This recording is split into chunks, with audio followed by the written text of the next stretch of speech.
গোপালগঞ্জ ভ্রমণের অংশ হিসেবে আজ যাব গোপালগঞ্জ জেলার সদর উপজেলার উলপুর ইউনিয়নের উলপুর আধুনিক জমিদার বাড়ি দেখতে।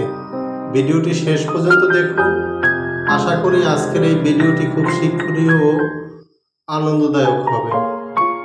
আমরা গোপালগঞ্জ থেকে উলপুরের উদ্দেশ্যে রওনা দিলাম। উলপুর বাজার থেকে বামে যে ব্রিজটি গিয়েছে মধুমতি নদীর উপর দিয়ে, এই ব্রিজের অপোজিটই রয়েছে আধুনিক উলপুর জমিদার বাড়ি। তো দেরি না করে ভিডিওটি শুরু করা যাক।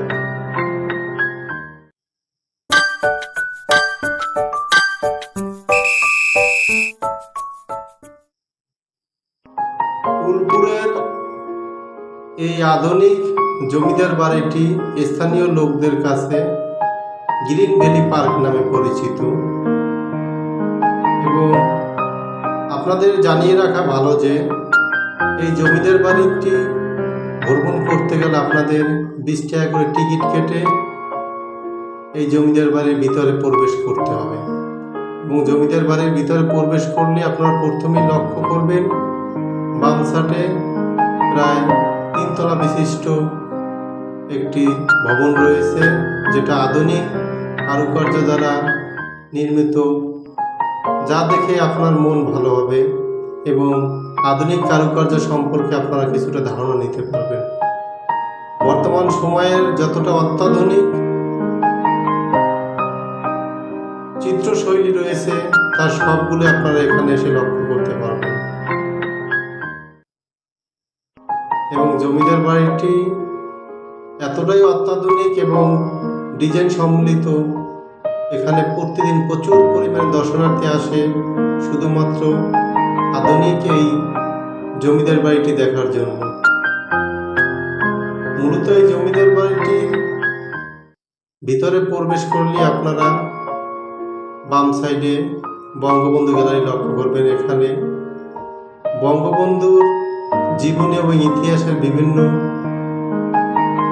দিকগুলো এবং তার গর্বিত যে কাজগুলো করেছেন তার স্মৃতিচিহ্ন এখানে সংরক্ষণ করা হয়েছে।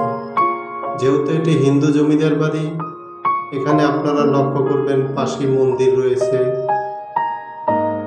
এবং বাড়িটি আকর্ষিত করার জন্য শিশুদের জন্য কিছু রাইডসের ব্যবস্থা করা হয়েছে এখানে, যেখানে শিশুরা এসে কিছুটা হলো আনন্দ উপভোগ করতে পারে।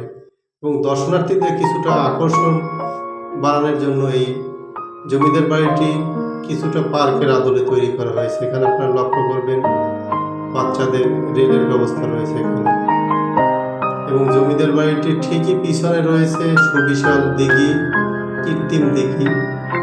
এবং দিঘিটিকে কেন্দ্র করে চারদিকে রয়েছে সুসজ্জিত স্থাপনা, যা দেখে দর্শনার্থীরা মুগ্ধ হয়।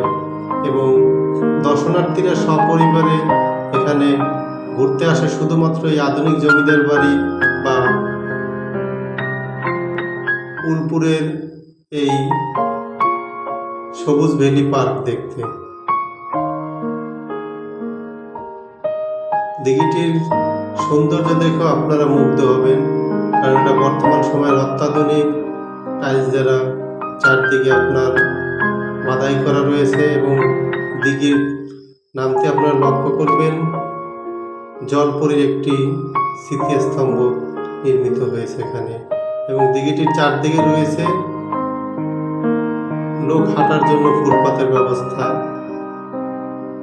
এবং দিঘির ভিতরে রয়েছে আপনার বোটের ব্যবস্থা, যে বোটে করে আপনারা চাইলে এখানে এই দিঘির ভিতরে ঘুরে দেখতে পারবেন। সেক্ষেত্রে আপনাদের প্রত্যেকটা রাইডে ওঠার জন্য আলাদা আলাদা পেমেন্ট দিতে হবে। আর সব থেকে বড় আকর্ষণীয় ব্যাপার হলো এই উলপুর আধুনিক জমিদার বাড়িটির চারদিকে আপনারা লক্ষ্য করবেন প্রচুর পরিমাণে ফুলের গাছ রয়েছে। এবং এই দিঘির পাড়ের বসার ব্যবস্থা রয়েছে। আপনারা যদি ক্লান্ত হয়ে যান তাইলে এখানে এসে আপনারা কিছুটা সময় রেস্ট নিতে পারবেন।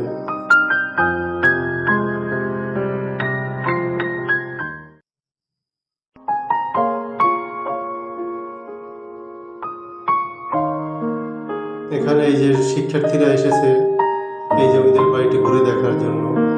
এবং এই যে সিঁড়িগুলো লক্ষ্য করবেন, আপনার দিঘির চারদিকে এরকম সিঁড়ি রয়েছে।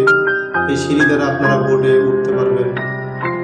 বোটে ওঠার জন্য এই সিঁড়ির ব্যবস্থা করা হয়েছে। যেহেতু এখন আপনার বর্ষাকালের শুরুর দিক, এখন পর্যন্ত বর্ষা শুরু হয় না, তাই দিঘির পানি অনেকটা কমে গিয়েছে এবং এই দিঘিতে প্রচুর পরিমাণে মাছ চাষ করা হয়। দিঘিটির চারদিকে ঘুরে যতক্ষণ ঘুরলাম খুব আনন্দিত হলাম এবং মন ভালো হয়ে গেল এর চারদিকে সৌন্দর্য দেখে। জমিদারদের যে কতটা অত্যাধুনিক চিন্তাধারা নিয়ে তারা এখানে বসবাস করে বা এটা নির্মাণ করছে, তা আপনারা আসলে দেখেই বুঝতে পারবেন যে কতটা অত্যাধুনিক চিন্তাধারায় নিয়ে এই আধুনিক জমিদার বাড়িটি নির্মাণ করা হয়েছে।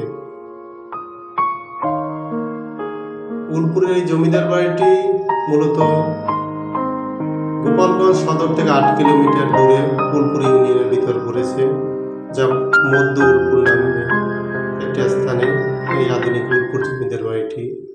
এই জমিদার বাড়ির পূর্বপুরুষরা জমিদার ছিল এবং তাদের স্মৃতি ধরে রাখার জন্য বর্তমান সময়ে তাদের পূর্বের জমিদারদের বংশধররা এই নতুন আধুনিক জমিদার বাড়িটি নির্মাণ করেছে। এবং এখানে আপনি লক্ষ্য করবেন এই যে 2টা রাইডসের ব্যবস্থা রয়েছে। বিশেষ করে শিশুদের আকর্ষিত করার জন্য এই পার্কের আদলে ছোট ছোট 4টা-5টা রাইডসের ব্যবস্থা রয়েছে। কাছ থেকে আপনাদের এই বোটগুলো দেখানোর চেষ্টা করতে। বোটগুলো বর্তমানে অত্যাধুনিক ডিজাইনে তৈরিকৃত বোট এবং এই জমিদার বাড়ি ঘুরতে এসে যে কেউ আনন্দিত হবে এবং একটু হলেও রিফ্রেশ হতে পারবেন। যান্ত্রিক জীবনে কিছুটা প্রশান্তির জন্য হলেও আপনারা এই আধুনিক উলপুর জমিদার বাড়িটি ঘুরে যেতে পারেন। পাশেই রয়েছে ফলের নার্সারি, যেখানে আপনি বিভিন্ন ফলের গাছ এখানে লক্ষ্য করবেন। যেহেতু এটি পরিবেশের নিষেধাজ্ঞা রয়েছে, তাই এর ভিতরে ঢুকে আপনাকে দেখা করতে পারলাম না। আশা করি অন্য কোনো সময় ভিডিওটির মাধ্যমে দেখা